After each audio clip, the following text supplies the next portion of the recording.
She's hot. What? I did make a joke.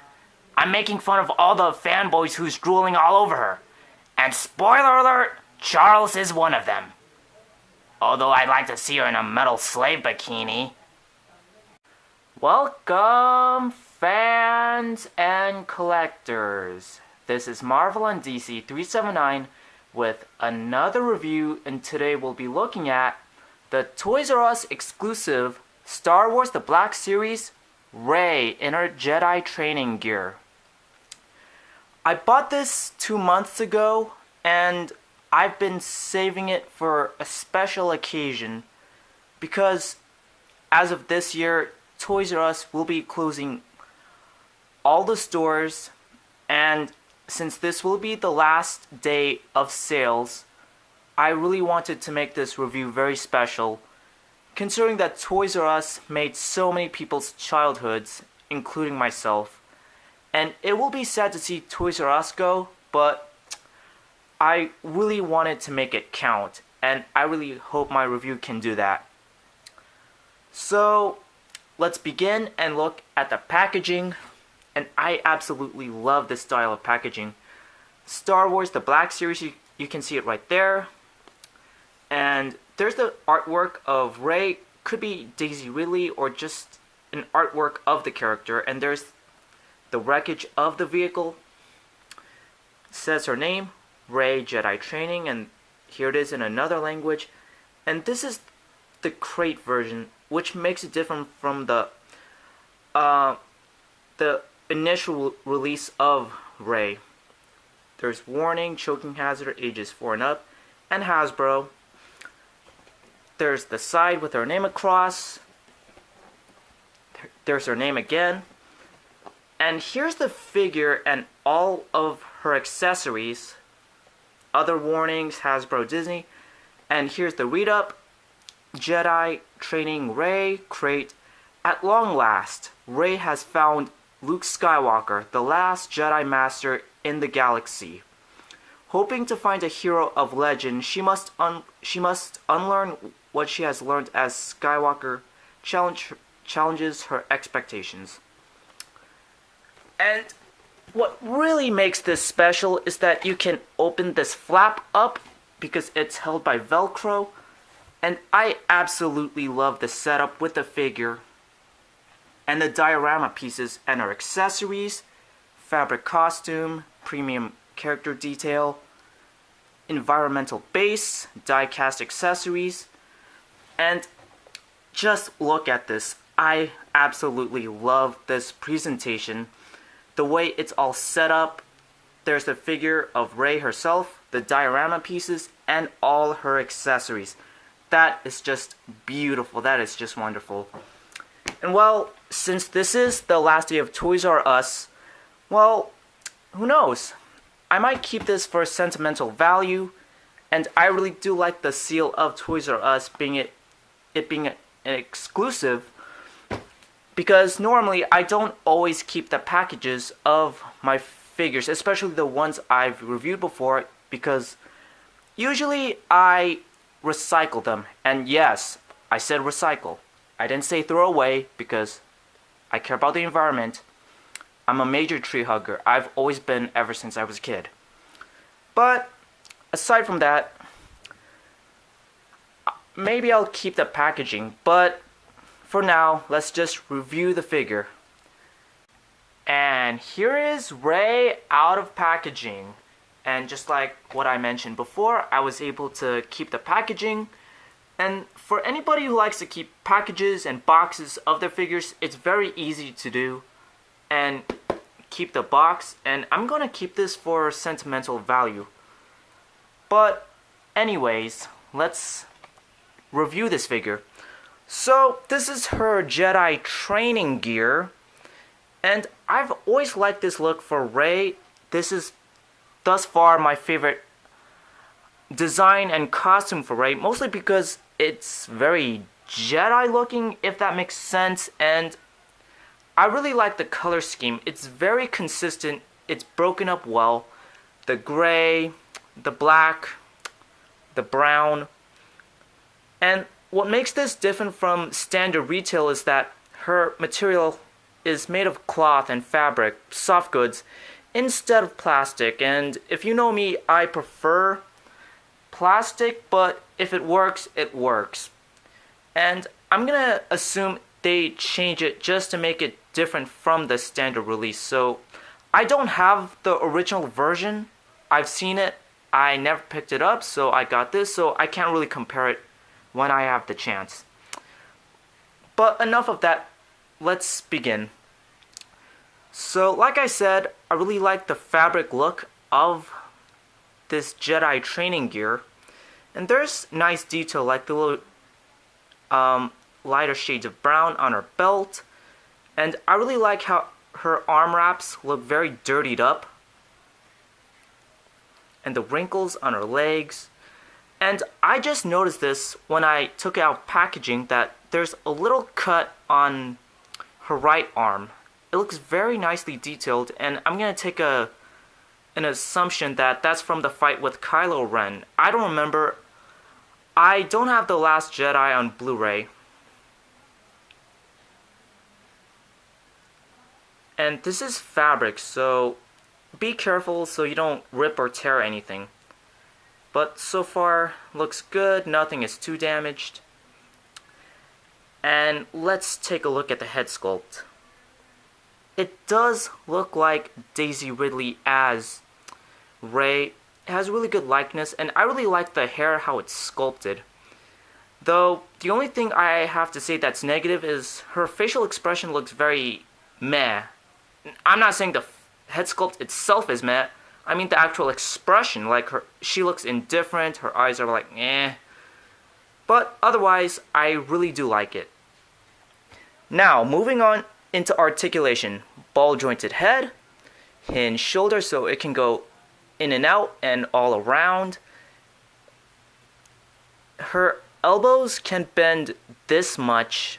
There's a hinged swivel wrist, ball jointed torso, ball jointed legs, thigh swivel, single hinged knee. Actually, it may be, it is double hinged. And a hinged ankle and no pivot, unfortunately. Very decent articulation. It is what it is. And I think it's enough. Now, let's move on to the accessories, which is, in my opinion, the best part of this figure. Starting off, her iconic weapon, her staff. And it's really nicely detailed. Like all the sculpting, the wraps, everything. Just like this bit right here. I wish it would look a little bit more metallic, but that's just me. And you can have her wield it in her hand, like so, if you want. Although the strap does get in the way, so you can't completely hold it. Like, maybe you can just smush it in there? Let's try that. Yeah, that can work. And it does have a strap, so technically you can have her strapped around her chest just like her before. Now she looks like Rey. And I really like that. I've always loved weapon storage. And speaking of which, she does come with this pistol, and it's very nicely detailed. And what I love about these accessories, like what the package advertises, is that some of these accessories are die-cast metal. And I could tell by just holding it. And they're not the heaviest things in the world because how small they are, but there's a bit of very, very tiny weight, if that makes sense. And you can have it in her hand, just like so, and she does have a trigger finger. It does fit nicely into her hand. Unfortunately, there is no trigger, so I don't see what's the point of the trigger finger. But if you don't want to use it, she does have a holster right here so she can store it. And it's very easy, like just store it. See? I really dig that. You can have her staff across her chest and a pistol on the side like that. So easy way to store weapons. Next up is the lightsaber. This one is die-cast too, and it is nicely detailed, like the red button at the back, the black detail at the bottom. And this is the deactivated version. This isn't like other lightsabers where you can remove the blade to make it activated or deactivated. There's actually two lightsabers. Unfortunately, there's no hook or peg so you can connect it anywhere. And there's no way to connect it anyway. So this is where this comes from. This is what you need if you want an activated lightsaber. But there is no way to secure the weapon in any way, yet it has a hook. And it's at an odd position. Like, this is meant to be the front and this is meant to be the back. But there's no way to store it, so I don't know why they bother giving us a hook for it. And it's for the activated lightsaber too, and I've never seen a dangling lightsaber hilt with the blade activated, so I don't know why they did that. But the good news is that you can have her hold it. Like so, if I can get it in. Come on.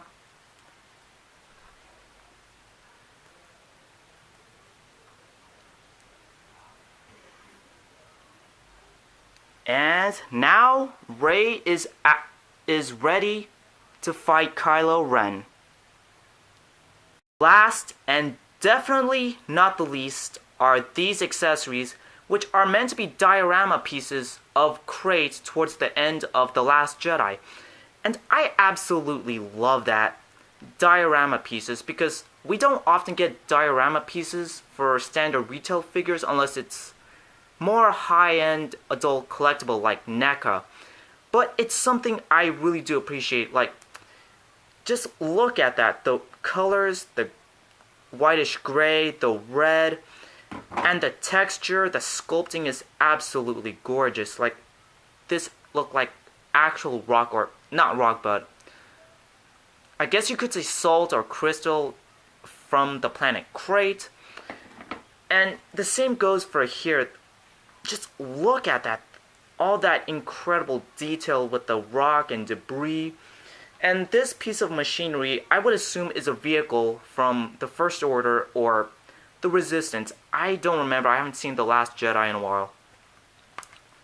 I mean, it looks very plain at the bottom though. Like, see, this part's a bit hollow. This one's flat. But at the surface, incredible detail. And there's a peg, and there's peg holes under her feet, so you can have her standing if you want. And I really like how it blends in well with the other debris. You wouldn't be able to tell unless I showed you. Just let me get her standing on the base right now. And here is Rey on one of the display bases, and just look at that. You can create scenes from the movie. And in any display, this would just pop. This would just spice things up. This is why I love diorama pieces. Although there are problems, like the stands aren't completely flat, so you can't have the figure stand on the bases completely flat, so it might have some problems. But that's how it is because it's Crate. There's a lot of crystals and salt like that. But as long as you're really good at posing and displaying your figures, you should have no problems at all. So enough of that, let's get into size comparisons. So here is Rey with K2SO, and you can clearly see that K2SO towers over Rey. And K2SO is the tallest figure in my Black Series Star Wars line, so I'm going to use him more for size comparisons. Here's Rey with Jyn Erso, so you can see that Rey is a little bit taller by a head than Jyn Erso, and Jyn Erso is the shortest Black Series figure I own in terms of 6-inch scale. So Rey, she's a little short, but not too short. And for sequel trilogy characters, here is Rey with Captain Phasma. So my final thoughts? Well, like any other figure, it has a lot of pros and cons. Like for example, the soft goods. Well, I won't say if it's a pro or a con, it's more of a preference, and I prefer sculpted plastic for the Jedi training gear. So, like I said, it's more of a preference, but that doesn't bother me too much. It looks just like the character, and the Jedi training gear is very accurate to the movie, and I really like the colors. For accessories, well, I like how some of them are die cast, and I like how some of them can be stored, like the staff and the blaster pistol. However, the lightsabers, while they're still good, there's no way to store them like the deactivated lightsaber. And one of the best parts of this figure, and I consider this a major selling point, is the diorama pieces of crate, and it would really look great on any display.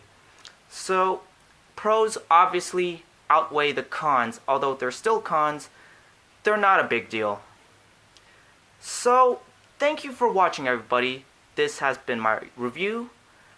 I'll see you in the next. So until then, may the Force be with you.